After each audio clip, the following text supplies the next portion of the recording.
It's the Katib Show. And I'm telling you here on episode 4, I'm asking myself, wait, why is this happening? Like, why are we doing the things that we're doing? And I'm back and I'm black and I'm here to save the world from Bullshido.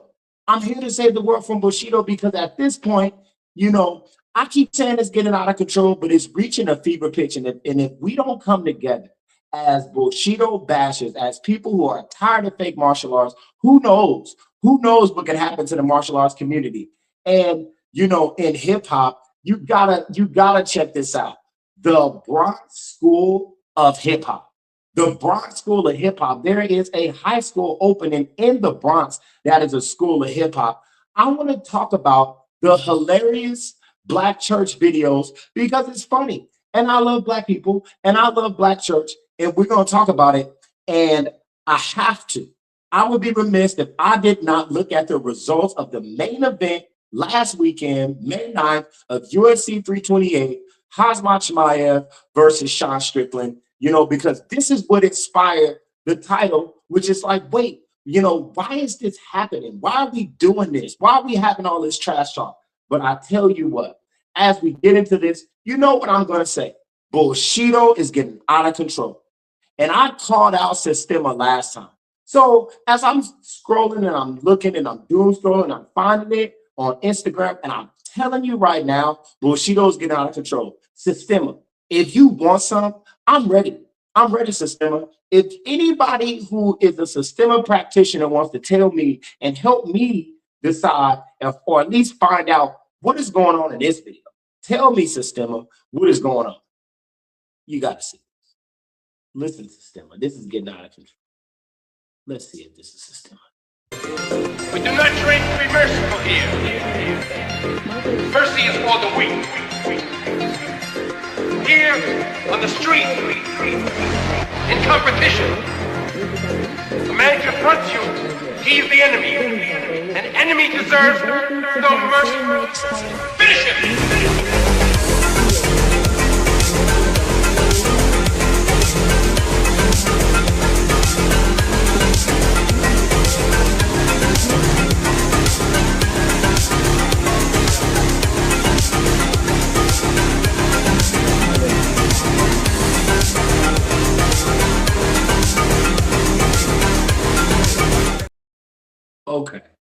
Okay. So let me just clean my hands. This is out of control. I feel like every time I watch a video like this, I feel like I need to take a shower afterwards because this is disgusting.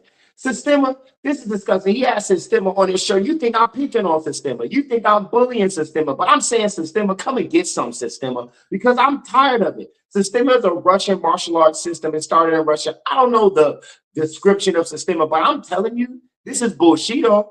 I know that much when I'm watching it. Here this guy goes flicking his finger and then you fall on the ground. If your class is teaching you this in your martial arts class, slap the instructor, pop, pop, and leave. Go out of the nearest exit. And then you have Aikido. I'm not even sure if this is really Aikido because I've never trained in Aikido, but I'm telling you, it's the same kind of Bullshido.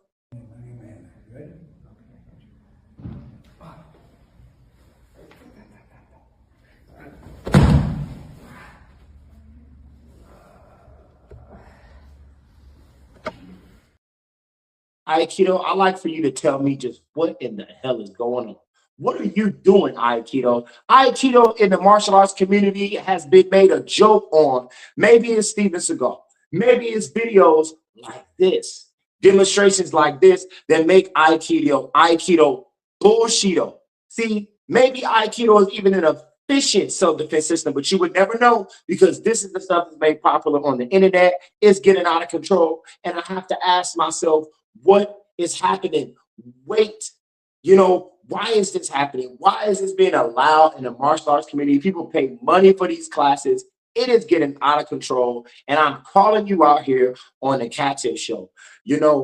When I watched UFC 328, the lead up to that fight of the main event on May 9th, a UFC 328 middleweight main event, Chimaev, who was the middleweight champion, faced Sean Strickland, and they went back. and they went forth, and they went from pillar to post, and they punched, and they kicked, and there were takedowns, and it was a great fight. But before the fight, there was a lot of buildup. There was a lot of trash talk back and forth, curse words thrown, talking about each other's country. And I'm going to say this. I thought it was a great fight. I'm going to start by saying that.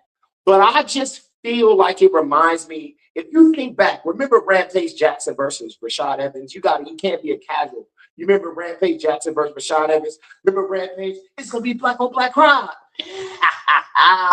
It's going to be black on black crime. This is Quentin Rampage Jackson, and the fight was boring. I was unsatisfied as a fight fan. Remember before Shogun Rua versus Dan Henderson? Remember those two fights? Barely any trash talk, respect. I think they may even shake hands and gave each other a hug. But this is the point that I'm trying to make. Is it always good to have trash talk before the fight if the fight turns out like it did May 9th, UFC 328 main event, middleweight, Chimaev, he was the champion, facing Sean Strickland? I don't think so.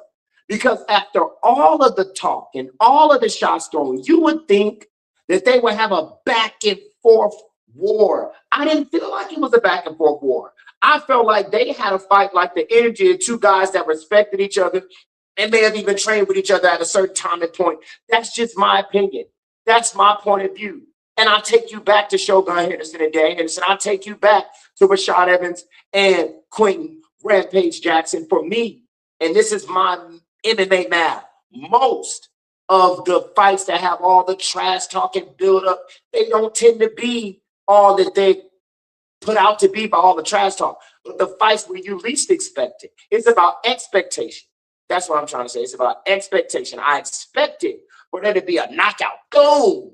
Knock him out. Chimaev chokes out Sean Strickland, or Sean Strickland knocks out Chimaev. But hey, that didn't happen.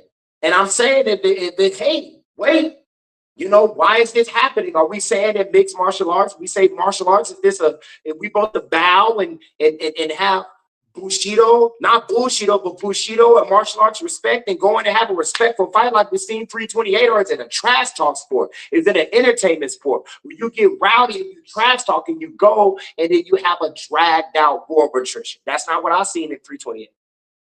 So this is my take on the results. Sean Strickland wins the fight in the 5th round by unanimous, but I don't know if it was unanimous decision. I don't want to speak to, I'm not gonna look at the results. I've seen the fight. But he won by decision, okay? Whether it's split, I think it was a split decision, okay? He won by split decision, okay, right? Okay. So this is my take on it. I feel like let's not talk anymore, boys. Let's just fight. Let's just fight, right?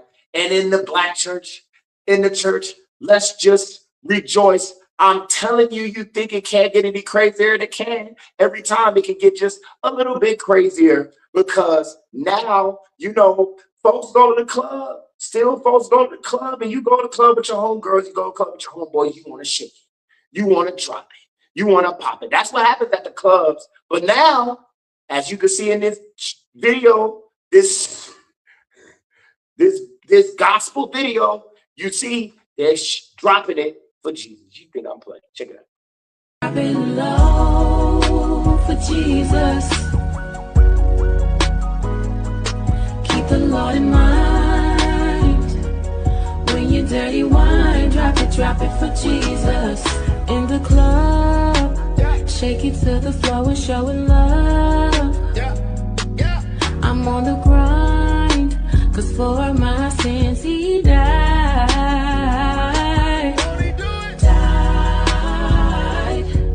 Really like a good song. I'll be at the pearly gates for show.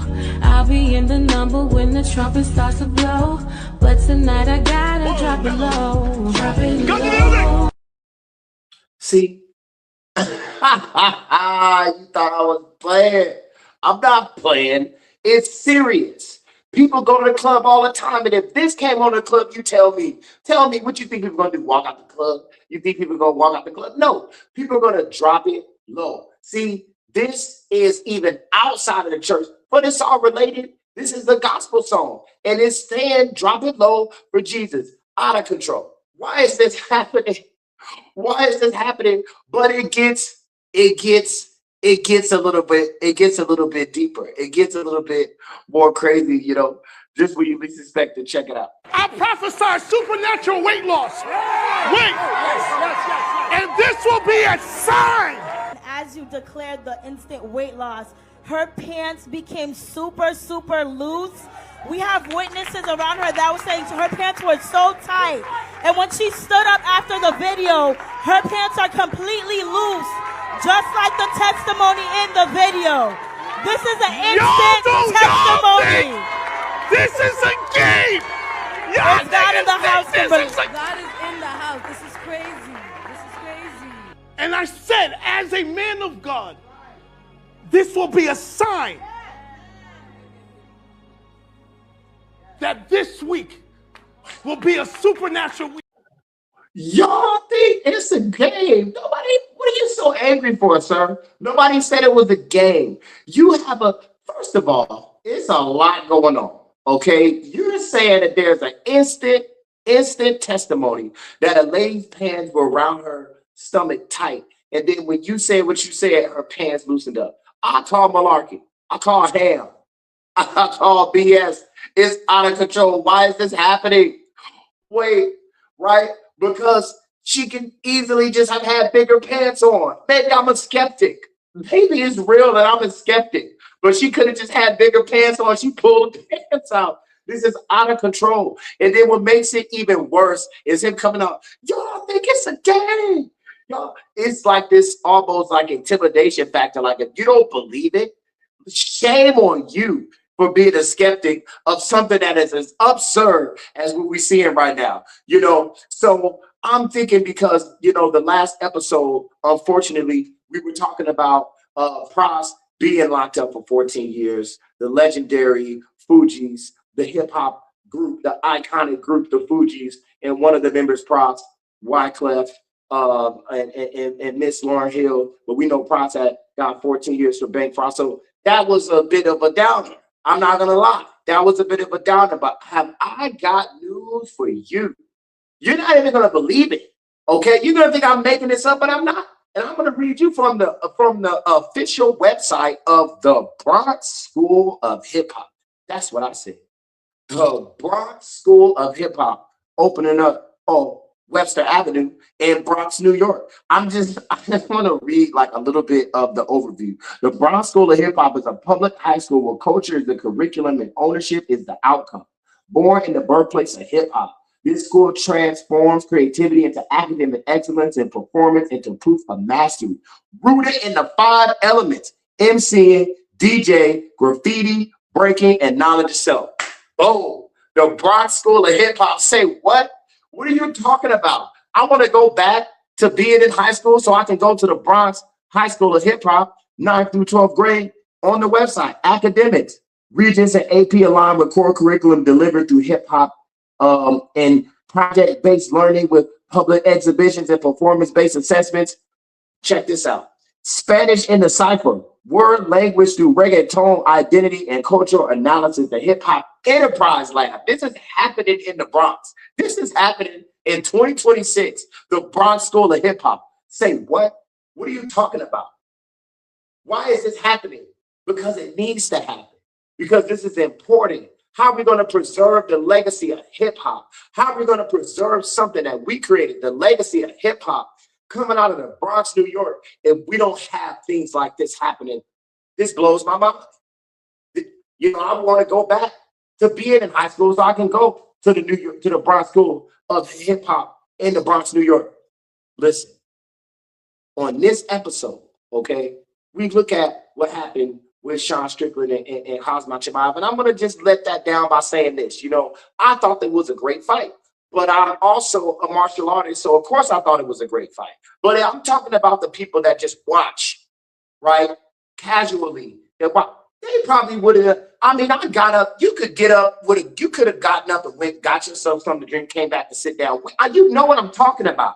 There are fights where you're glued in. I mean, you're watching and you can't even move. You don't even want to use the restroom because you're afraid to miss something. You happy if advertisement break comes on so you can take a break and go and quickly come back. That's not how I felt watching the fight. And just as an honest person and as a fan and as somebody who considers himself an analyst of it, I just didn't think it was that exciting of a fight. Do I want to see a rematch? No. I don't want to see a rematch. To be honest, I'm not a fan of either one of their styles. I don't want to see a rematch. Not them together. Maybe somebody who have a different style will bring out what me personally as a fan wants to see in that fight. And we know that I'm on a war and rampage against Bullshido, and I want you to come and try me.